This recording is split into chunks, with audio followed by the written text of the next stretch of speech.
जय Hind NEET aspirant. आज हम इस वीडियो के माध्यम से एनसीईआरटी क्लास 11 का chapter 17 breathing and exchange of gas को देखेंगे। इस लेक्चर को हम 2 भागों में पूरा करेंगे। चलिए देखते हैं। कहते हैं as you have read early oxygen is utilised by the organism to indirectly break down simple molecule like glucose, amino acid, fatty acid etc. to derive energy to perform various activities. Carbon dioxide CO2 which is harmful is to released during the above catabolic reaction. इतना paragraph में ये कहा जाता है कि oxygen जो होता है हमारे बॉडी के लिए नीडेड होता है। किसके लिए? Glucose, amino acid, fatty acid को ब्रेक डाउन करने के लिए और उससे एनर्जी निकालने के लिए। और उससे जो हार्मफुल गैस निकलता है वो CO2 होता है जो बॉडी से बाहर निकल जाता है। इस कैटाबॉलिक रिएक्शन है। Glucose, amino acid, fatty acid का टूटना ही कैटाबॉलिक रिएक्शन कहलाता है। आगे चलते हैं। इट इज देयरफॉर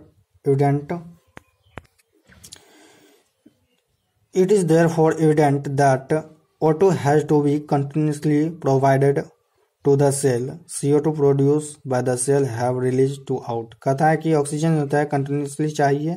ठीक उसके अपोजिट CO2 जो होता है सेल से कंटिन्यूसली निकलते रहता है।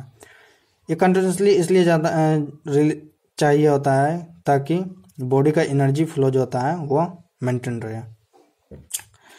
ठीक उसके बाद क्या कहता है? This process exchange of O2 from the atmosphere with CO2 produced by the cell called breathing, commonly known as respiration. कहता है ये प्रोसेस जो होता है amino acid, glucose, fatty acid इस सभी का टूटना बॉडी में ऑक्सीजन के प्रेजेंस में और CO2 का रिलीज होना, या कॉमनली एक कहा जाता है यह ब्रीदिंग कहलाता है। एटमॉस्फेयर से ऑक्सीजन लेना और CO2 का रिलीज होना। लेकिन रिस्पायरेशन, इसी को रिस्पायरेशन कहा दिया जाता है। जेन्युइन अभी बात कर रहे हैं रिस्पायरेशन की। रिस्पायरेशन जो होता है, रिस्पायरेशन क्या होता है? रिस्पायरेशन एक सेल टिश्यू के लेवल पर होता है जहां पर कि ऑक्सीजन सेल में जाता है और CO2 निकलता है। ऑक्सीजन जब जाता है तो वहां पर क्या होता है? एनर्जी का प्रोड्यूस होता है, CO2 बाहर निकल जाता है। तो ये रिस्पायरेशन कहलाता है। लेकिन हम यहाँ पर जो है कॉमनली इस सभी प्रोसेस को मिला करके कॉमनली कह सकते हैं रिस्पायरेशन है। कहता है place your hand on your chest, you feel the chest move up and down. You know that due to breathing. How do you breathe? The respiratory organ and the mechanism of breathing are described in the following section of this chapter. कहता है कि आप अपने छाती पर हाथ रख कर देखें। आपका छाती अप और डाउन मूव करता है और आप इसे फील कर सकते हैं कि किस प्रकार से हम ब्रीदिंग करते हैं। और कहता है कि respiratory organ and mechanism breathing describe. और इस चैप्टर में जो होता है हम इस चीज़ के बारे में पढ़ेंगे। किस चीज़ के बारे में? Respiratory organ and mechanism to breathe. हम उस ऑर्गन के बारे में पढ़ेंगे जो कि हमारे श्वसन क्रिया में इन्वॉल्व होते हैं और इसका क्या मैकेनिज्म होता है ऑक्सीजन को ब्रीद करने का। चलिए देखते हैं फर्स्ट टॉपिक क्या कहता है। रिस्पिरेटरी ऑर्गन के बारे में बात करेंगे। अलग अलग एनिमल में किस प्रकार के होते हैं। सबसे पहले बात करते हैं। चलिए। Mechanism of breathing vary among different groups of animals depending mainly on the habit and level of organisation. कहता है कि अलग अलग जीव जंतु में अलग प्रकार के रिस्पिरेटरी ऑर्गन होता है और यह डिपेंड करता है कि कैसे वो वातावरण में रहते हैं, क्या हैबिटेड है और उस एनिमल का बॉडी ऑर्गेनाइजेशन, आखिर उसका जो बॉडी होता है रिस्पिरेटरी ऑर्गन किस प्रकार से बना है, कौन सा टिश्यू से बना है। कहता है lower invertebrate like sponges, coelenterate, flatworm etc. Exchange O2 and CO2 by simply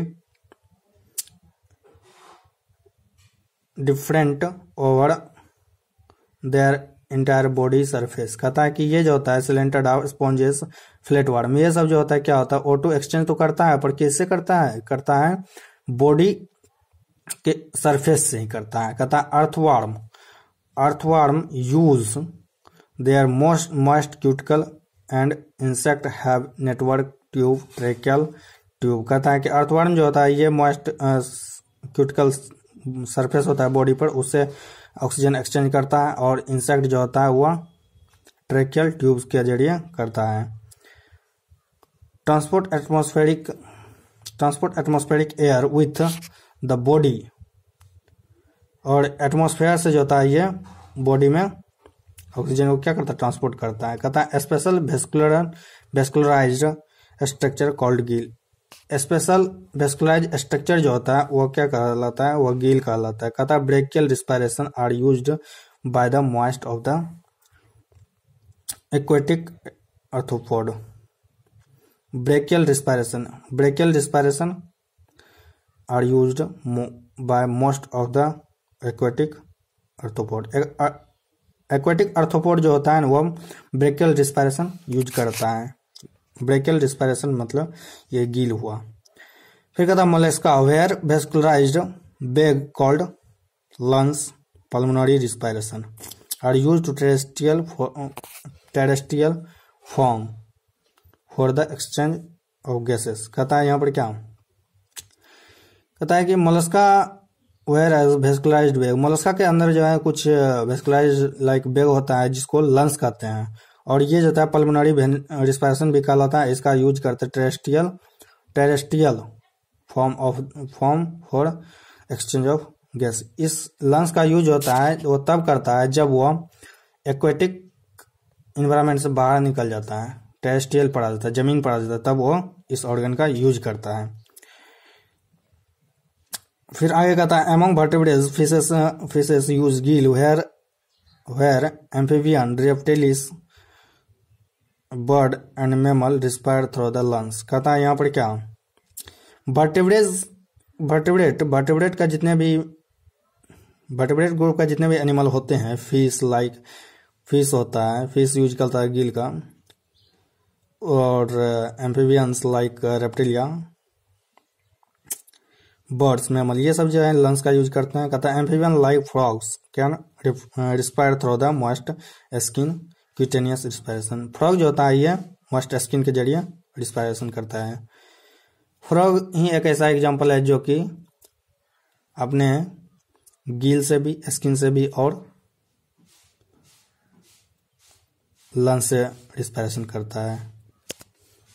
चलिए इतना तो अपन ने बात कर लिया क्या किस और एनिमल में किस प्रकार के ऑर्गन रहते हैं और कैसे वो रिस्पायरेशन करते हैं। अब चलते हैं ह्यूमन के रिस्पायरेटरी सिस्टम पर।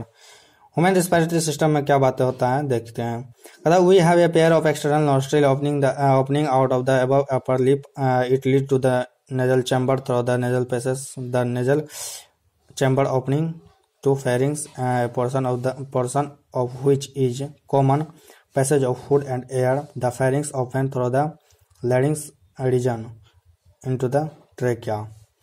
आप यहाँ पर देखें क्या कह रहा है कि अपन का जो रिस्पिरेटरी सिस्टम है यह नाक से शुरू होती है और लंग्स तक जाकर खत्म होती है।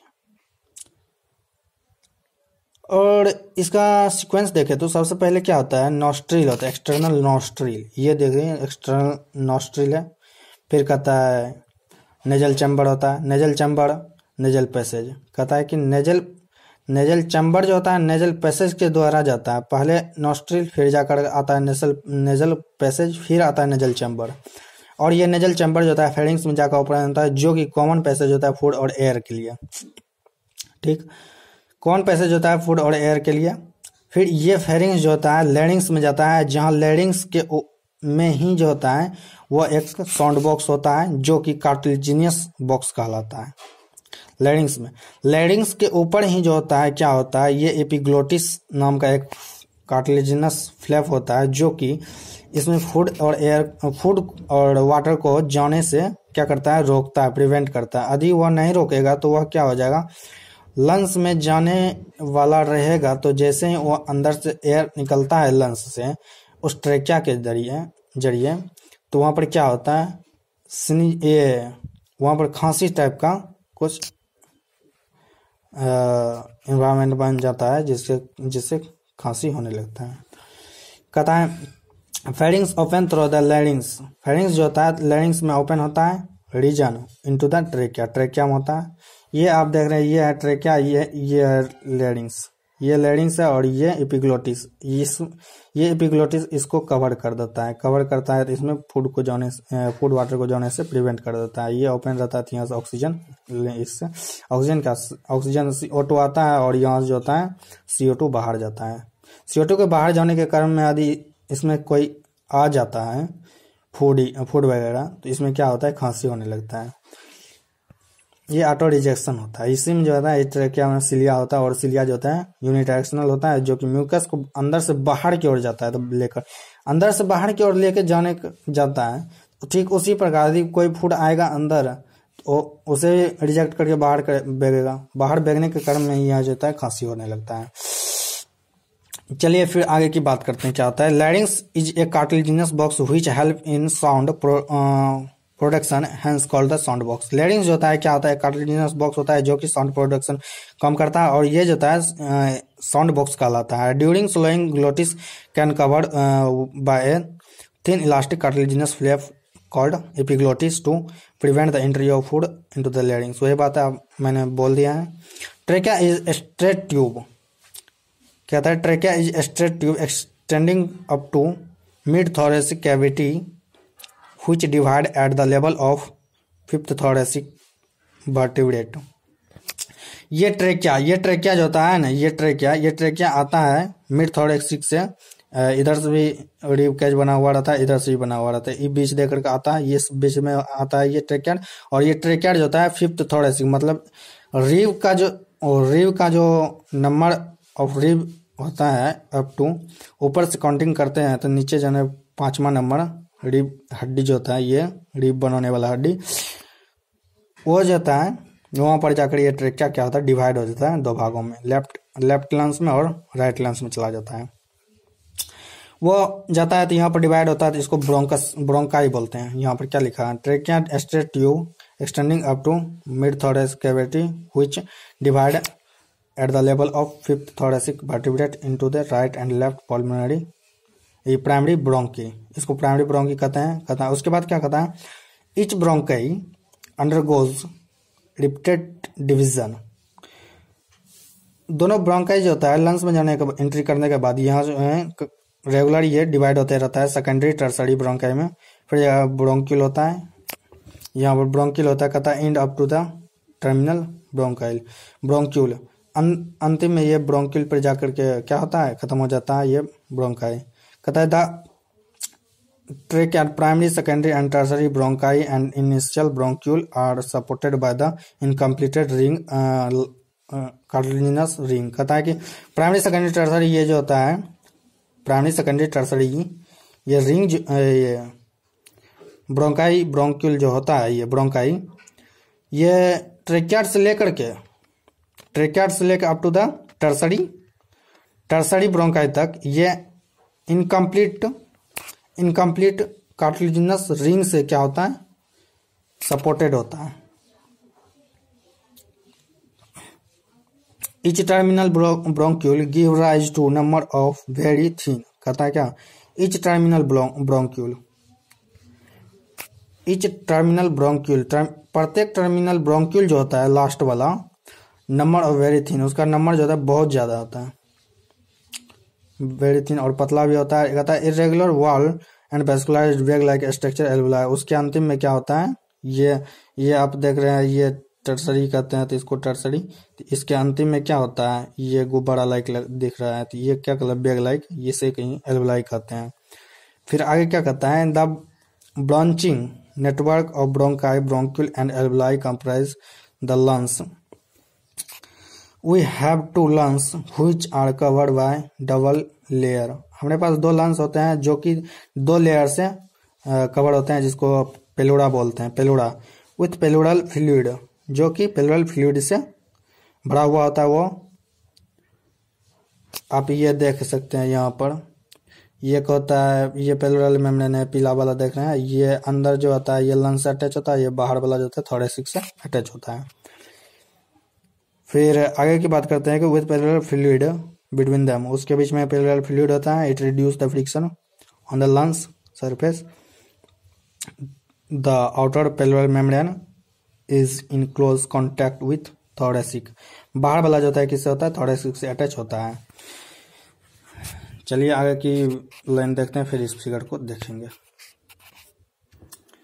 ये वही लिखा हुआ है, outer linear pleural membrane contact with the lungs surface, inner वाला जो होता है, इनर पेल्वियर मेम्ब्रेन जो होता है क्या, लंग्स से अटैच होता है। यहाँ पर फिर कहता है the part starting with the external nostril up to terminal bronchial constitute the conducting part.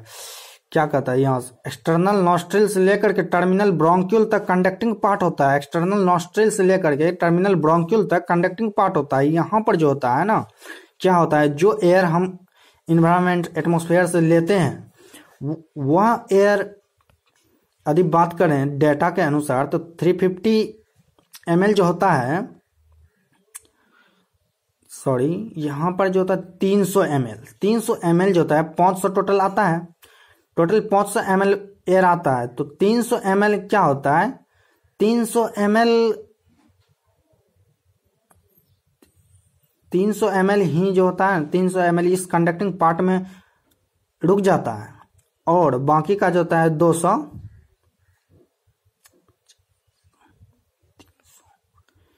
300 ml जो होता है, यहाँ पर डेटा के अनुसार 300 ml कंडक्टिंग पार्ट में जो बचता है वह बॉडी में चला जाता है, बाकी 200 जो होता है क्या होता है, वह इसी कंडक्टिंग पार्ट में रुक जाता है। और इस कंडक्टिंग पार्ट का क्या फंक्शन होता है, आगे पढ़ते हैं। कहता है where the alveoli and their duct for the respiratory exchange the part of respiratory system.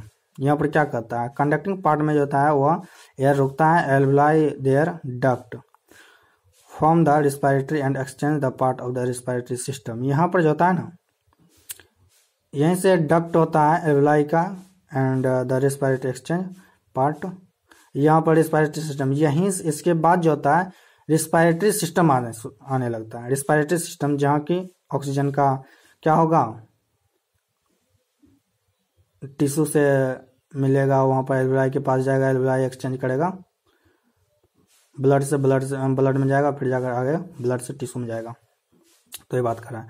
कहता है conducting part transport atmospheric air to alveoli. यहाँ पर क्या कहते हैं, कंडक्टिंग पार्ट जो होता है ट्रांसपोर्ट एटमॉस्फेरिक एयर को क्या करता है, ट्रांसपोर्ट करता है एटमॉस्फेरिक एयर टू एल्वेलाई तक जाता है लेकर के कंडक्टिंग पार्ट। इसके बाद यहाँ एक्सटर्नल ब्रोंक्यूल तक तो हो जाता है क्या, कंडक्टिंग पार्ट, उसके बाद कंडक्टिंग पार्ट, और उसके बाद क्या होता है कंडक्टिंग पार्ट ट्रांसपोर्ट, उसके बाद जो होता है कंडक्टिंग पार्ट के बाद ट्रांसपोर्ट करता है एटमॉस्फेरिक एयर को एल्वेलाई तक, पूरा नहीं जाता है, ये ध्यान रहे। क्लियर, इस कंडक्टिंग पार्ट में क्या होता है, clear it from foreign particle humidified and also bring the air body temperature. इस कंडक्टिंग पार्ट में क्या होता है, एयर को क्लीन करता है, फोरेजिन पार्टिकल को हटा देता है, धूल कण बराबर को, वही सिलिया के माध्यम से, फिर ह्यूमिडिफाइड मतलब उसमें जो नमी है उसको बॉडी के बराबर लाता है, फिर उसके टेम्परेचर को भी बॉडी के बराबर लाता है। कहता है exchange the part of site actual diffusion O2 and CO2 blood between blood and atmospheric air. फिर उसके बाद होता है एक्चुअल डिफ्यूजन जो होता है O2 एंड CO2 का ब्लड के बीच और एटमॉस्फेरिक एयर के साथ। उसके बाद होता है कब, जब ये इतना कार्य फोरेजिन पार्टिकल को हटा देता है, ह्यूमिडिफाइड करता है, बॉडी टेम्परेचर के बराबर लाता है, तब जाकर ये एटमॉस्फेरिक एयर ब्लड के साथ क्या होता है, डिफ्यूज करता है। फिर आगे कहता है lungs is situated in thoracic chamber.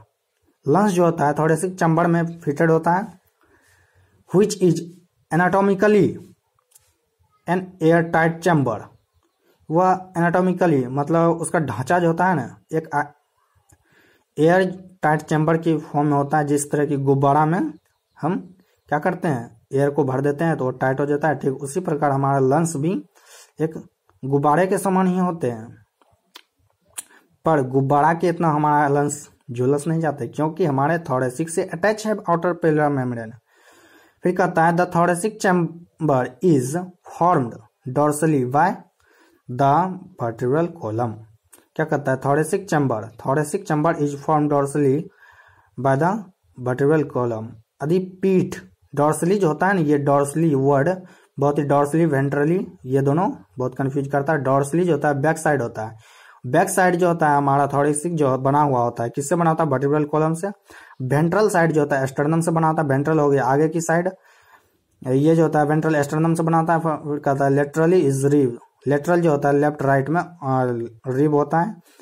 And on lower side ये डोमेन शेप का डायफ्राम होता है जो एब्डोमेन और थोरेसिक को क्या करता है, सेपरेट करता है। कहता है anatomically setup of lungs in thoracic is such that any change in volume of thoracic cavity will reflect the lungs pulmonary cavity.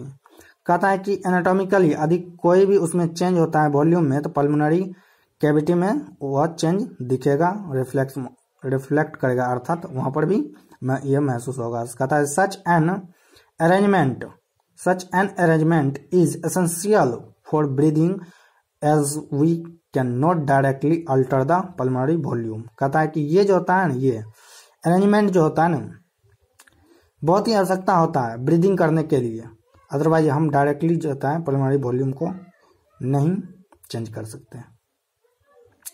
We can not directly alter the pulmonary volume, ये alter का अर्थ होता है change, नहीं कर सकते। फिर आगे के बाद क्या कहता है, यहां पर देखिए कहता है respiration involves following steps. Respiration में ये कुछ स्टेप्स होते हैं, ये 5 स्टेप्स हैं। इस 5 स्टेप को सीक्वेंस में ही याद किया जाता है, करना पड़ता है, और ये एग्जाम में कई बार आ चुके हैं।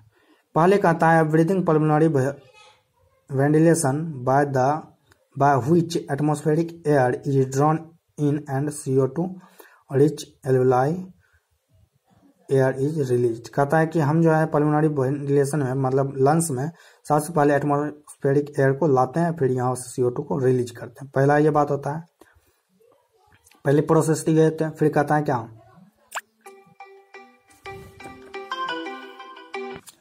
दूसरी स्टेप ये है कि डिफ्यूजन ऑफ गैस का diffusion O2 and CO2 across alveolar membrane. Alveolar membrane जो होता है ये बैग लाइक जो दिखाया था उसके बीच में जो होता है उसमें O2 जाता है, उससे आगे के मेम्ब्रेन में जाता है, फिर वहां से क्या होता है CO2 रिलीज होता है। दूसरा स्टेप हो गया। कहता है तीसरा क्या, transport of gas by the blood.